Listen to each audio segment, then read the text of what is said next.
Have you ever noticed yourself getting close to someone only to back away the minute it feels real?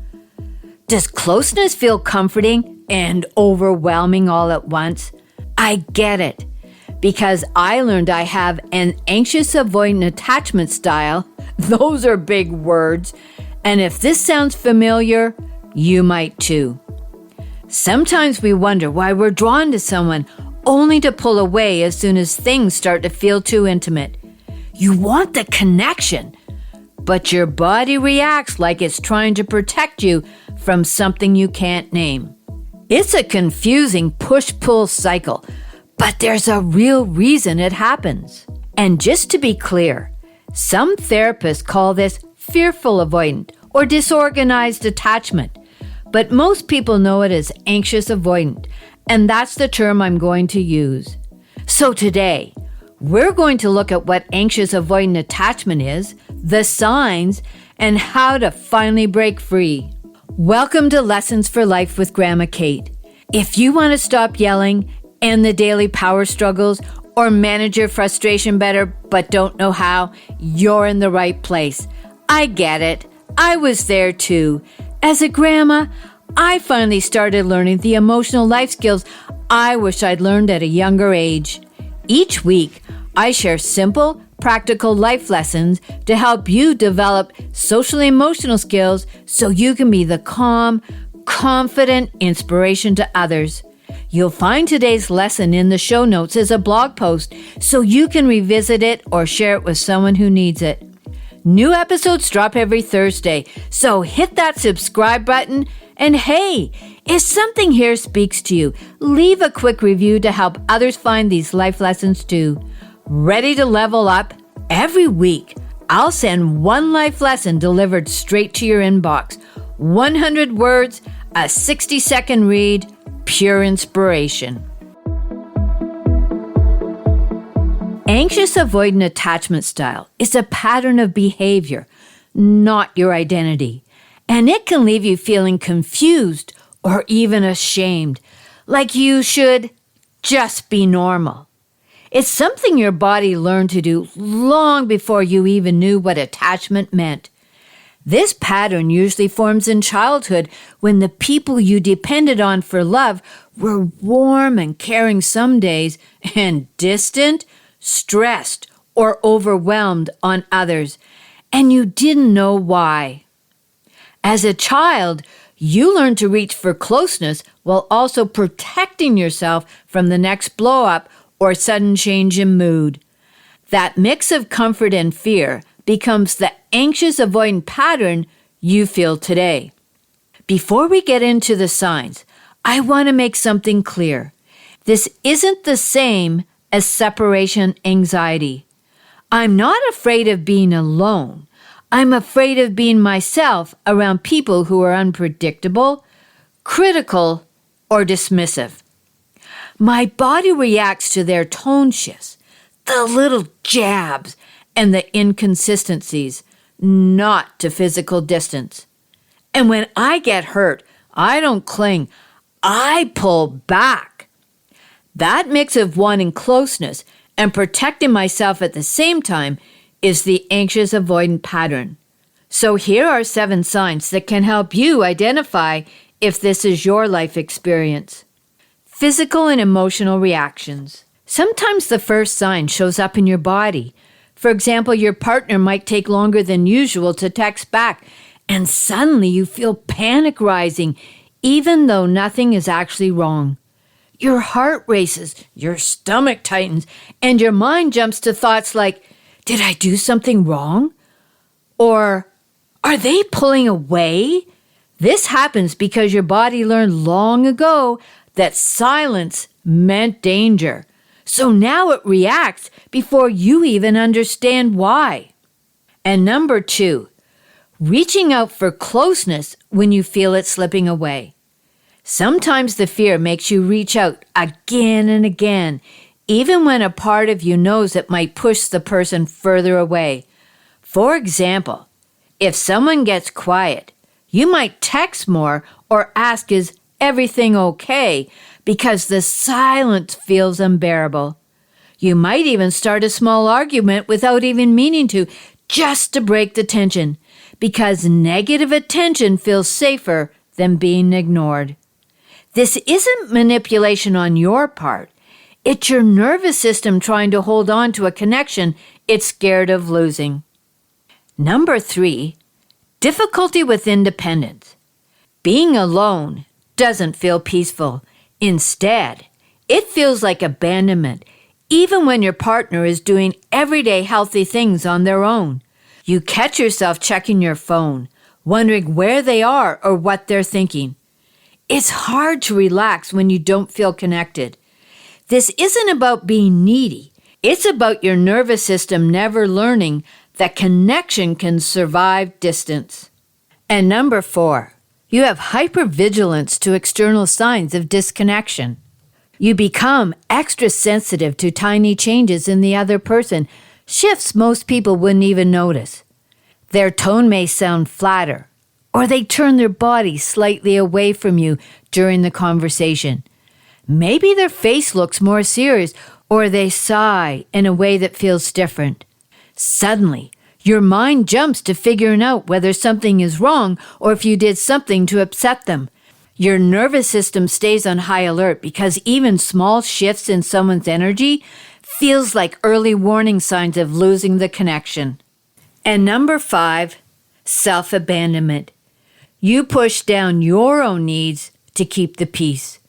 You soften the truth, ignore your feelings, or agree to things that don't feel right because you're scared of conflict or distance. You shrink yourself, hoping it will make the relationship feel safer. But every time you abandon yourself, the anxiety grows. And number 6, difficulty trusting reassurance. Even when someone reassures you, it doesn't stick for long. You believe it for a minute, but then you start doubting it again. You need more reassurance because the fear underneath is more profound than the moment you're in. It's not neediness. It's old pain looking for safety. And number 7, when your mind jumps to the worst case scenario, minor issues feel huge. A typical disagreement or quiet day turns into fears like, they're going to leave me, or this is all falling apart. Your mind jumps straight to the worst case scenario because it has never felt safe staying in the middle. Everything feels either completely okay or completely gone. And this is exactly what happened to me the other day when a simple conversation turned into a moment I didn't expect. I was talking with a friend who brought up a topic I had an opinion on, and I was excited to share it with them. At first, everything felt like an everyday conversation. But then something shifted, and suddenly, I felt myself getting defensive, louder, and reacting in a way that made me think, what the heck is happening here? I couldn't figure it out until it hit me. My nervous system was starting to tingle.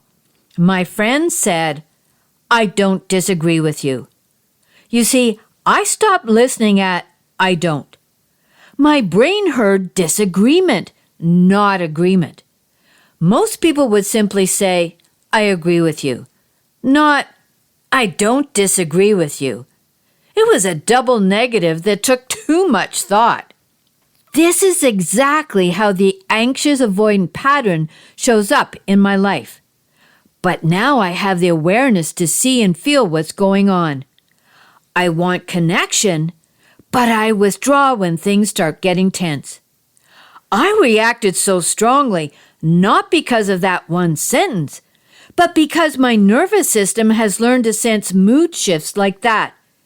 It doesn't look toxic on the surface, but underneath, your whole body knows something is wrong. That's the anxious avoidance cycle right there. I wanted to connect with my friend, but as soon as I sensed something off, my instinct was to protect myself by pulling back. And once you can see that cycle in yourself, you can finally change it. Here are 5 ways to begin breaking free. Number 1, notice the pattern without blaming yourself. The first step is recognizing when the anxious avoidance cycle shows up.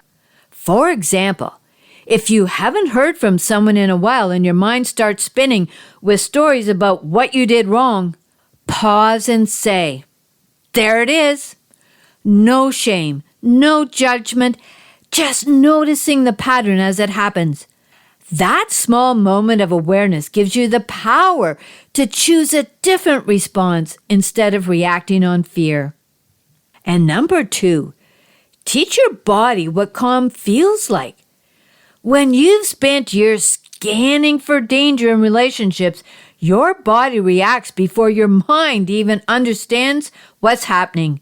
That's why you need moments of calm to remind your nervous system what calmness actually feels like.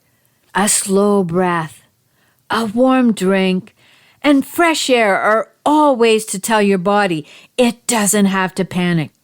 And when your body relaxes, you feel more comfortable being yourself instead of fearing the other person will pull away. And number 3, tell the truth about what you feel in small, simple ways. You don't have to pour your whole heart out to break the anxious avoidance cycle. Start with small truths like, I need a minute, or that didn't feel great for me. These quiet moments of honesty help your nervous system feel safer because you're not hiding anymore. And each time you name a feeling, you build trust in yourself instead of slipping back into silence. Number 4, step out of the fixer role. People with anxious avoidant attachment often become the peacekeeper, the rescuer, or the emotional sponge. But carrying everyone else's feelings isn't love. It's a survival strategy you learned long before adulthood. When you let go of that role, you free yourself from the constant pressure to earn love by fixing everything. And that's when your relationships become healthier or they show you their truth. And lastly, number 5, choose connections that feel safe instead of chaotic. As you heal, you'll notice who helps your body settle and who makes it tense. Safe people feel steady. You don't have to guess what version of them you'll get. You don't have to walk on eggshells. You don't have to feel confused about spending time with them. Unsafe people keep you anxious, make you apologize, or leave you unsure where you stand. Choosing the connections that make your nervous system feel calm instead of on pins and needles is one of the strongest signs you're finally breaking free. Kids develop anxious avoidant attachment when they grow up guessing how a parent feels or wondering if the connection is safe. So breaking the cycle starts with giving your kids what you didn't get. Consistency. When they see that your love doesn't disappear during stress or conflict, their nervous system learns that closeness is safe. On the other hand, when love feels unpredictable, kids learn to both crave and fear closeness. That's what creates the anxious avoidant pattern. Repair is another powerful cycle breaker. If you snap or shut down, but come back with, I'm sorry, I shouldn't have reacted like that, you show them that mistakes don't end relationships. Most of us never saw repair growing up, so modeling it creates a secure pattern they will carry into adulthood. Healthy boundaries matter too. When you say, I need a minute, but I'll come back, your kids learn that space doesn't equal abandonment. And when you respect their boundaries, they realize that love doesn't require shrinking or pleasing. The most significant shift comes when your kids don't have to guess what you're feeling. When you use simple, honest communication, they learn that connection doesn't require reading the room or walking on eggshells. They get to feel safe, seen, and secure, and that breaks the anxious avoidance cycle for good. Breaking free from anxious avoidant attachment isn't about becoming someone new. It's about becoming the version of you who feels safe, steady, and grounded. The version you were always meant to be. The one who doesn't chase to feel loved, doesn't pull away out of fear, and doesn't shrink to keep the peace. The more you understand this pattern, the less power it holds over you. Little by little, you start choosing connections that feel calm rather than chaotic, honest rather than confusing. You find yourself speaking up with more ease, trusting your feelings and letting your needs matter. And slowly, something shifts. You're no longer bracing for love to hurt. You're learning what it feels like to be held, supported, and understood. Whether you're figuring out your own feelings, working through tough moments as a family, or learning how to talk things through with others, you're practicing the emotional life skills that help us grow into the people we're meant to be. Listening is wonderful, but nothing changes unless you use what you've learned. So pick one life lesson from today and try it out this week. That's where the magic happens.